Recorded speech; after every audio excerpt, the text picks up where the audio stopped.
Sa dami ng balita tungkol sa giyera, napapansin mo ba na mas madalas ka ng kabahan, matakot at mawalan ng, alam mo yun, kapayapaan? Pero paano kung sabihin ko sa iyo na hindi kailangang lamunin tayo ng takot? Oo, buddy, hindi kailangang lamunin tayo ng takot. Sa araw na ito, pag-uusapan natin ang 10 mga paraan para tayo ay, kahit na nag-aalala sa giyera sa Middle East, kailangan pa rin natin magkaroon ng kapayapaan sa ating sarili. At anong pa yung mga kailangan nating ihanda dahil alam natin na nangyayari at patuloy pa rin ang giyera na yan. Magandang araw pong muli muna. Welcome and welcome back sa lahat po ng ating Tracy at 50 viewers, subscribers. Maraming po salamat sa patuloy niyo pong pag-like, share at subscribe po sa ating channel. At sa pagsubaybay po sa lahat ng kwentuhan natin bawat episode. Ako nagpapasalamat po ako sa inyo. At sana po patuloy po kayong sumubscribe at mag-like po dito sa ating channel. Salamat po. Okay, without further ado, ang topic po natin na nabanggit ko kanina ay papaano tayo magiging mapayapa sa kabila ng giyera, sa kabila ng mga nababalitaan nating mga panganib sa Middle East. Oo, ang giyera ay napakalayo sa atin, pero ang epekto nito ay napakarami.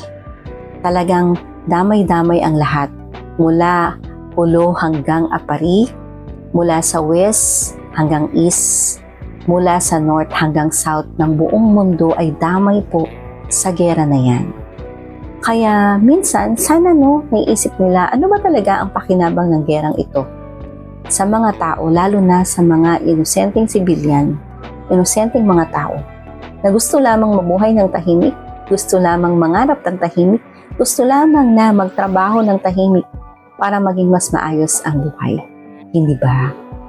Ayan. So, ano-ano ba ang kailangan nating alang-alang habang tayo ay nasa gitna ng ganitong crisis?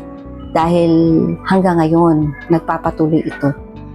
Dahil may mga nagbabakbakan or nag-aalitan at ito ay dahil sa nagsimula sa hindi pagkakaunawaan, lumaki, at ang pride nila ay mas mataas pa kaysa sa mga tore na meron sila.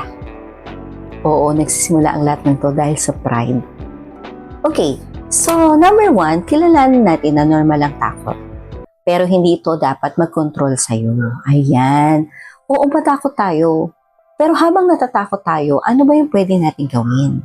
Ano yan? Ayan. Natural lang na matakot tayo. Pero, kailangan nating tandaan na ito ay emosyon lamang. Ang emosyon, hindi ito ang magdidikta sa buhay natin. So, kailangan natin na magkaroon ng takot, oo. Pero, kailangan natin ihanda ang ating sarili na huwag masyado maging emotional sa mga nangyayaring ito. Dahil ang pagiging emotional, hindi naman talaga nakakatulong. Itong pagiging emotional, nagiging sagabal ito para magkaroon tayo ng mas maayos na isip, mas malawak na mga disposisyon kung ano ba ang dapat gawin sa gitna ng ganitong mga crisis. Ayan. So, ikaw pa rin ang magkokontrol ng iyong emosyon, ng iyong isip, ng iyong mga desisyon kung paano ito tatakbo ng mas maayos sa kabila ng ganyang mga kalagayan. Number 2, limitahan mo na ang panonood ng mga balita. Oo, limitahan. Kasi, habang nanonood tayo ng balita, natatakot tayo. Pero ang maganda, alam na natin na may nangyayaring ganyan, ano yung dapat paghandaan. Ayan. So, yung sobra kasing exposure natin sa balita, hindi ito nakakatulong. Kailangan natin na gumawa ng mga hakbang para habang nakikita natin yung balita na yan, ano yung mga pwede nating steps na gawin para maihanda natin ang ating sarili, ang ating pamilya, at mabigyan natin ng mga tips din ang ating mga kamag-anak, lalo na ang mga mahal natin sa buhay na nasa mga malalayong lugar. Ayan. So, minsan kailangan na yung mga negativity ng news, i-set aside muna. Yung kasing sobrang exposure sa mga balita, lumilikha ito ng sobrang pag-aalala at marami tayong mga tanong na what ifs, ano kaya yung pwedeng mangyari, baka maubos yung ganito, baka wala tayong ganito, ayan. So instead na mag-aalala, gagawa tayo ng mga paghahanda. Gagawa tayo ng lahat ng mga kinakailangang mga steps, hakbang, para tayo ay maging positibo lamang. Na habang hinahanda natin ang mga bagay-bagay na yan, kung ano man ang mangyari, prepared tayo. Sa tuwing na naririnig natin, kailangan nating magkaroon ng go bag. Ayan, go bag. Or hindi man kayo handa sa mga go bag, kahit sa bahay, meron tayong mga maliliit o corner ba, na kung saan nandoon lahat ng mga supplies natin, na anytime, ano man mangyari, pwede nating mabit-bit ito. 'Di ba? May mga ganyang mga sitwasyon na pwedeng mangyari na kailangan tayo ay alert lang. Pasiglahin natin ang sarili para maging alert tayo na anuman ang maging sitwasyon, anuman ang maging balita, handa tayo. So, kailangan na maging mas maayos po tayo sa pagtanggap ng mga balita. Positibo lamang. Excuse me po. Positibo lamang para po tayo ay magkaroon ng mas maayos na mga desisyon. Ayan. At maging mas maayos din naman ang ating pagkilos sa bawat mga sandali. Ano man ang mangyari. Ayan. So, number 3 naman, ibalik ang focus sa present moment. Ayan. So, ang takot, kadalasan nagbibigay ito sa atin ng mga bagay-bagay na ano kaya yung pwedeng mangyari, ano kaya yung mga... So, ito ay hindi natin may iwasan. Pero, ang tanong, ligtas ba tayo sa ngayon? Sa ngayon, maaaring ligtas pa tayo, oo. Pero ano ba talaga ang meaning ng pagiging ligtas? Siguro dito, maaaring tumukoy ito sa pagiging panatag ng ating puso, pagiging panatag ng ating isip, ayan. At kung saan man tayo, geographically, napakahalaga. O malayo tayo sa mga nangyayaring gulo sa ibang mga bansa. Pero katulad ng nabanggit ko na kanina, ang epekto nito ay talagang napakalayo din, nakakarating sa atin, damay-damay dahil yung pagkaubos ng langis at pagkaunti nito, ayan ay tumataas ang halaga at dahil dyan, tumataas ang lahat ng mga kinakailangan nating mga bilihin o supply sa araw-araw. So yan ang ating kailangang gawin. Ihanda ang mga supply. Ayan, meron po akong video na meron dyan. Yung video na yan, nagbibigay sa atin ng tips and bits din po. Ano yung mga pwedeng ihanda, ano yung pwedeng mga gawin. Ayan. At ito namang video na ito, ano yung mga kinakailangang mga sapat sana na meron tayong stock kapag nangyari ang gera na yan. O kapag nangyari ang crisis na pwedeng magbago ng sitwasyon at magbago ng buhay natin sa isang iglap lang. Ayan. Number 4, patibayin ang ating pananampalataya. Palakasin ang ating relasyon sa ating may lalang. Patibayin natin sa pamagitan ng marubdob na pananalangin. Yung pananalangin na kung saan nanggagaling dito sa puso natin, kung ano ba talaga ang kailangan natin. Ayan. Manalangin tayo para tayo ay bantayan ng ating mas may mataas at pinakamataas na kapangyarihan. Walang iba kundi siya. Ang ating faith, ang ating pananampalataya ang magbibigay sa ating malinaw na direksyon kung ano ba ang dapat natin gawin sa mga panahong ito. Alam mo na yan. So with number 5, gumamit tayo ng mga calming routine araw-araw. Ayan. Yung malalim na paghinga. Ayan. Yung 2 seconds inhale at then 3 seconds exhale. At yung tahimik lamang na pag-upo. Ayan. Napakalaking bagay. At ito, pag-inom ng mga calming tea. Napakaganda nito sa atin, buddy. Bakit? Kasi makakatulong ito na ikalma ang ating katawan, ang isip, at ang ating puso, at lahat sa ating physical. Napakalaking bagay na meron tayong routine na ganyan para sa paghahanda ng ating kalusugan, ano man ang mangyari. Number 6 naman, Iwasan ng mga taong puro takot ang dala. Ayan. May mga kaibigan ka ba o mga tao na kilala na pag dumating, huy, alam mo ba? Ganito na nangyayari. Alam mo ba? Ganyan.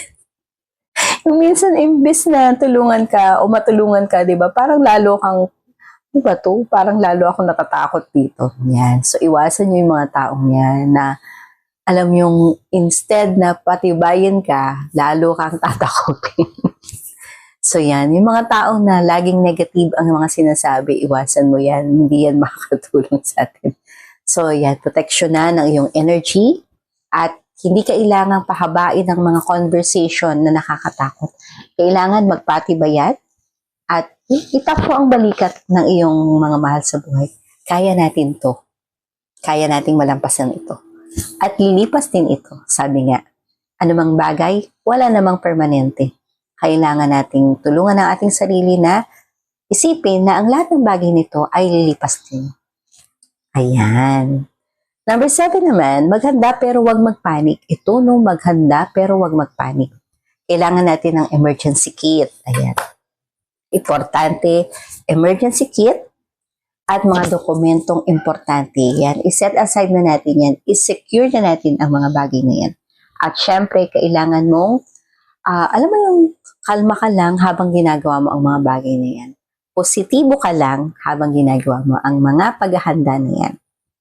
At number 8 naman, alagaan natin ang ating katawan. Syempre pa, wag natin kalimutan na wag tayo masyadong magpakapagod, wag tayo masyadong ma-anxious at matakot. Kailangan natin na tamang may sapat na pagkain na kung saan may vitamina, may mga sustansya, ayan. Matulog din ng maayos at kumalaw-galaw kahit paano para sumigla ang ating katawan at maging alert at maging aktibo. Napakalaking bagay niyan kasi nakakatulong yan sa atin para maging mas handa. Mas handa. Physically, mas handa. Dapat talaga physically handa tayo. At syempre pa, napakahalaga na pati ang emosyon natin at ang ating puso at ang ating isip ay handa. Ayan. Number 9, ayan, magpasalamat sa maliliit na bagay. Yung grateful tayo sa anumang maliliit na bagay at malalaking bagay na nangyayari sa atin. Yan yung gratitude natin. Na thank you po sa lahat ng mga bagay na nararanasan namin na napakabuti. At alam natin na kailangan nating pasalamatan ng Diyos agad. Salamat po. Iingatan niyo po kami sa anumang mga problema na dumarating. At bibigyan niyo po kami ng solusyon agad. Diba sa Mateo 6:33 sabi, huwag tayong mag-alala sa bawat araw. Hayaan natin na ang bawat araw na yan ang mag-alala para sa Kanya. Kasi sabi nga ng ating may likha, hindi ko kayo pababayaan. Diba? Sa Isaias yan, hindi tayo pababayaan ng Diyos. Lagi niya tayong bibigyan ng kanyang, aabutan ng kanyang kanang kamay para tulungan. Tulungan at isave anuman ang sitwasyon. Ayan. So yung simple nga naman na pasasalamat natin dahil ligtas tayo sa bawat araw, malaking bagay yan na dapat natin isaalang-alang at dapat nating pasalamatan. Ayan. Number 10, yan nabanggit ko kanina, remind natin ang ating sarili na walang permanente sa mundong ito. Ano man ang nangyayari dyan sa digmaan na yan, magwawakas din ito. At lilipas din ito. Ayan. So walang krisis na permanente, kaya ang mundo ay dumadaan sa lahat ng uri ng pagsubok. At marami pa yan. Kaya naman, magpasalamat tayo na nandito pa rin tayo. Ibig sabihin, may purpose pa tayo. Anong purpose natin? Ipadama ang pagmamahal natin sa ating kapwa, sa ating pamilya, sa ating asawa, sa ating mga anak, sa ating mga kamag-anak, at lalong-lalo higit yung pagmamahal natin sa Diyos. Dahil ibinabalik niya yung lagi sa atin. Mahal niya tayo, kaya nandito pa tayo. Ayan. So, kung ikaw ay nakakaramdam ng takot ngayon, tandaan na tayo ay o ikaw ay hindi nag-iisa. Lahat tayo nakakadama ng takot na yan. At sa gitna ng kaguluhan na yan, pwede pa rin tayong pumili ng mas payapa tayo. At Siyempre pa, dahil alam natin na ongoing pa ang digmaan na yan, wag na natin parang teleserye, no? Wag nating subaybayan. Kung hindi, manalangin tayo na sana po ito ay matapos na para ang mga tao ay maligtas mula sa lahat ng panganib na yan. Kawawa naman yung mga frontliners na yan, no, na nandiyo dyan, yung mga sinusugo nila sa gera, sino mang panig, no, nakakaawa sila. Kasi may mga pamilya yan. May pamilya na nag-aantay, kailan kaya sila makakabalik? Kung makabalik, buo ba sila? Hindi ba? Lalo na yung mga militar na yan, mga army yan, mga sundalo na yan, na kung saan binubuhis pa nga nila ang kanilang buhay. Pero minsan, no, ano ba talaga ang kahulugan ng pagbubuhis ng buhay na yun? Talaga bang ang saysay nito ay para sa kapayapaan nga ba? O para sa isang prinsipyo nga ba? Sana hindi ito yung parang ginagawa ko ito dahil mahal ko ang Pangulo ko. O ginagawa ko ito dahil mahal ko ang namumuno sa aking bansa. Hindi ba dapat ginagawa natin ang isang bagay dahil mabuti ito, hindi lamang para sa iilang tao, kundi mabuti ito para sa buong mundo. Yung win-win na lagi nating sinasabi dito, no? Prinsipyo na itinuro ni Stephen Covey, no? Napakahalaga. Importante pa talaga na maging mas tama tayo. Sana ang mga bansang ito na kasama sa gerang ito, iniisip nila yung win-win solution. Hindi lamang na ako ang manalo, o hindi, manalo siya at manalo ka din. Ibig sabihin yan, yung kapayapaan na sana ay pinipili ninyo para sa mga tao, ayan sana ang talagang piliin nyo. Kasi sa huli, yan lang din naman talaga ang pinaka-importante. Kapayapaan, nang sa ganon, lahat ay ligtas sa anumang panganib. Ayan. So magandang araw pong muli. Sa huli, lagi pong sinasabi, no, hindi ko po nakakalimutan to, inumin po ang inyong vitamin supplement maintenance. Magkaroon po tayo ng maayos na diet at exercise na rin kapag pwede pa. At ganun din, maging mas maayos po ang ating tulog para mas maganda po ang ating gising. Marami pong salamat. Sana po'y manatili po kayong ligtas anuman ang inyong kalagayan dyan, saan man kayo naroon na panig ng lupa. At syempre pa, anuman ang gerang nangyayari, stay maganda pa rin, inside out. Maraming po salamat. God bless po sa inyong lahat. Bye-bye!